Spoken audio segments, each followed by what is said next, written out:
Breaking news dominating the headlines this week. U.S. President Trump just abruptly terminated all trade negotiations with Canada. Yeah, it's a pretty dramatic move. We're talking about a serious threat to what's arguably the world's most integrated economic relationship. Absolutely. Billions cross that border daily. What, $2.5 billion a day? That's the figure.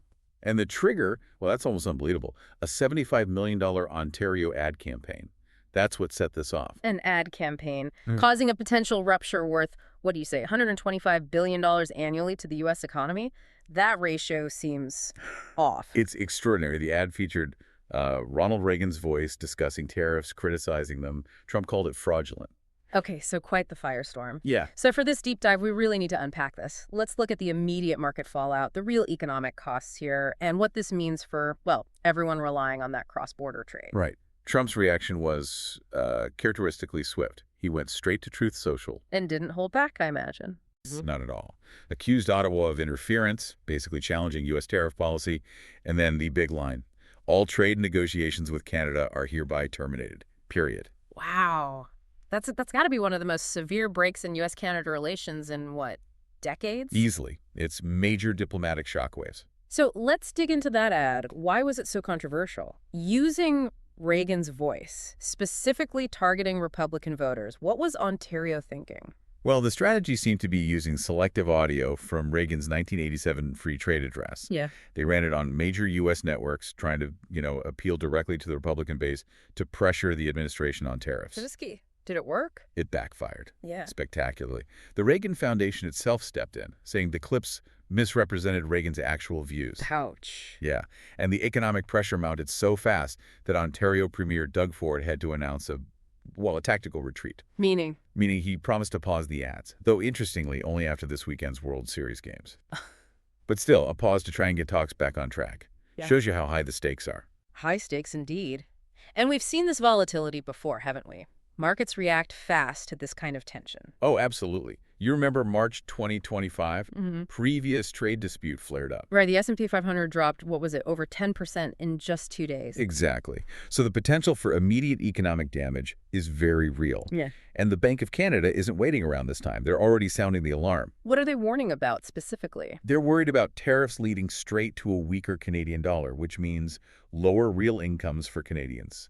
And worse, potentially stagflation. Stagflation, that's the nasty combination of inflation and a weak economy, right? High prices even when demand is down. Precisely. A very painful scenario. And are we seeing actual damage yet, or is this all just warnings? No, the numbers are already reflecting it.